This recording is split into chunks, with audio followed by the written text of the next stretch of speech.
look forward to picking up the trophy. Right down at the start, we do have the next race. This is the elite pairs for the Redgrave Challenge Vase. And we've got a contentious rivalry on the start line here. An age-old rivalry, in fact, as we have a crew from Cambridge University Women's Boat Club. They're nearest to the spectators on the Berkshire station, and on the far side we have a composite between the University of Oxford's Women's Boat Club and Reading Rowing Club. So a contentious one at that. Well, we can see here that they progress through, having done a time trial, they progress through the rounds.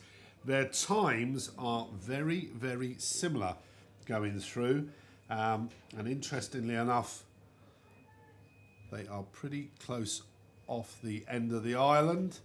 So they hit the end of the island, then they will come up to the boomed area. You can see the wooden uprights there and wooden booms. Those wooden booms attached to allow the pieces of wood to float up and down. The idea of that being that it calms any wash that's created from cruisers and just tries to make a bit more of a level playing field.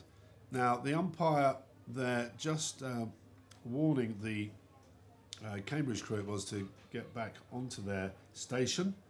And I assume that's Miriam Goudet of Cambridge who will be steering that pair from the stroke seat. Both of these girls, Hannah Roberts, Miriam Goudet, contenders in this year's boat race on the Thames, and Anastasia Chitty, of course, ex-president of Oxford University Women's Boat Club, will have lined up along these two girls beforehand. Sam Corty, who's the stroke of the composite crew, was part of that under-23 women's 8 that I spoke of earlier, and also was in the under-23 women's Cox's 4 last year. So this is effectively a British composite of development level, and I think demonstrating here a little bit of authority over the university crew from Cambridge. They've already opened up to a little bit of a lead as they come off the island.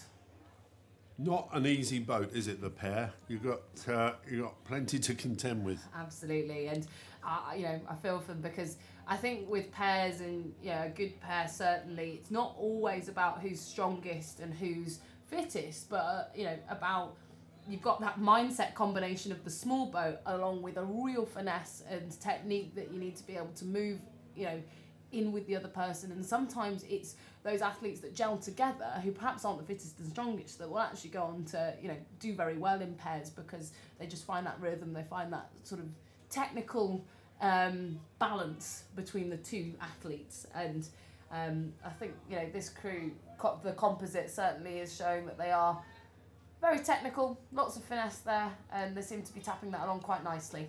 So 1,500 metres, they used to be rowing over a little bit longer the distance than this, would they? Yes, absolutely. So, they'll be used to doing sort of 2 kilometres at least. So it will seem a bit short, and I think sometimes that can catch people out in the smaller boats as well, because I think, I mentioned beforehand that lots can change in side-by-side racing between very small boats, whether that's a single or a pair or a double. They change and respond very quickly. And so, with a 1,500 metre race, some people can get caught out and leave the pushes too long, and get caught out by their 500 metres shorter than they're usually used to racing. So I don't think that this composite will have any troubles with the Cambridge crew. I think they've established a big enough lead to be able to control the race from where they're sat, and they're heading past the commentary point now. And from what I can see, it's probably a few lengths in it now between them and Cambridge. Well, they've both covered this course in under 6 minutes, and they're not really being pushed here, are they, the leaders? However, they've got to steer a straight course and be aware of any move that their opponents might wish to put on them. Of course, if you've got one stronger than the other, that can cause its own problems in a small boat like this. Absolutely, and even especially at Henley, I'd say in between the 2 sets of booms that you were speaking about earlier, you've got such a fine margin for error that really it is part of racing in a pair, and where you've got an athlete in the boat steering, a steersman within the boat. That is part of the full package, I think, of racing. And you hear people, steering was a bit off, and actually that's a really big component to being able to be very competitive within the pairs event. And it is the closing stages of race 355. That's elite pairs for the Redgrave Challenge Vase, kindly sponsored by Sir Steve and Lady Anne Redgrave. And we can just see now the closing stages. Down at the start, the next race on the track. This is the elite lightweight women's double sculls for the Haslam Trophy, kindly sponsored by Wentworth House Partnership. And in this we have...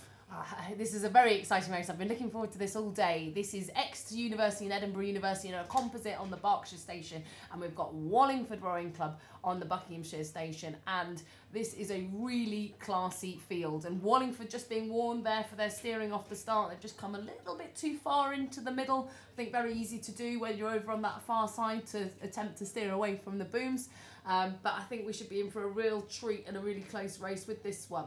Of course, Susanna Duncan and Maddie Artlett on the near side, the composite from Edinburgh and Exeter. They have come together as part, as half of the under-23 lightweight quad for this year, hopefully to be selected, sort of provisional. They performed extremely well in the trials, and they're contesting next to the winner of the under-23 lightweight single scull from that set of trials, Mary Wilson, who's sitting at bow in that Wallingford crew, being stroked by Gemma Hall, who was very successful as well at under-23 lightweight level. So a really classy field of, international athletes. Interesting little boat, the double scull. You can accelerate them, but again, you've got to be careful with your steering. A bit closer this one, probably Wallingford by just short of a length. Maybe even closer, half a length. It's hard to tell, I think, from the camera angles that we have, but this is much tighter than anything we've seen so far in these finals. And I've had this one written down to be quite a tight one. I think, we'll see this really going tooth for nail through until the closing stages of this race. And it is Wallingford that do have the upper hand at the moment, but really not by much. And, as we said earlier, the small boats, big changes can happen with very small responses. And their passage through to the finals, the rounds that they've done, with respect to the other competitors, they haven't really been tested. They've won, well, I mean, easily is quite a big verdict, isn't it? I mean, they've come through pretty much without too much trouble. So we don't really know what they've got in the tank. That's what I'm trying to spit out here, I suppose. But it's close. It's very, very close. And you can see there the town of Henley in the background. The Buckinghamshire station is on the far side. The Berkshire station on this side, and not much in this at all. A really, really good race. We'll be staying with this one, I should imagine. Wallingford on the far side, look to be rated slightly higher than the composite. And you can see now they're beginning to eye each other up. They're coming now past the halfway mark, and you'll hear the spectators, really good crowd on the riverbank here. You'll hear them. This is such a close race, Martin. Cheering. Half a length, if that. And Wallingford up at 36. I think the composite are probably there or thereabouts.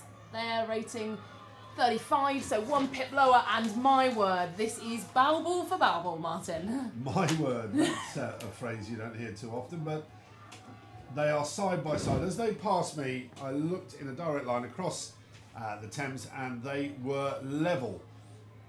And all four athletes in this final, I know three of them very well, and they're all very good racers, all very good side-by-side racers, which, I think when you're sat on the start line next to somebody in an environment like Henley is something that you really need, and, hence it's created such an interesting race for us. You can see, as you look at these images, you can see just every so often they just they can't resist a little glance across.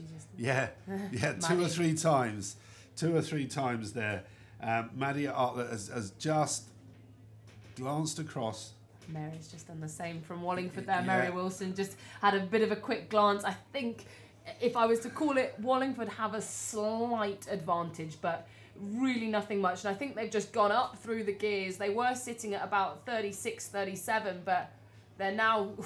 they're starting to wind, and they are certainly at 37 now. So Here comes the wind for the last 500 metres. I think they've just managed to start pushing away from the composite, but they won't go down without a fight. No, they won't. They've had a glance across now. Have they got anything left in the tank? If they can wind it up here, we've got a big, big finish. The umpire is warning Wallingford just to go across back. You can see the white flag there. She's gone again. She's starting to warn Wallingford, which, as we saw in the previous race, sometimes that steering can really be detrimental. And when you've got such a fine lead, such a narrow margin of lead, just that bit of adjustment can really put a bit of a brake on the boat speed. Yeah, the white flag's out again, so that is some very strong advice there to move back onto your station. They're putting so much in.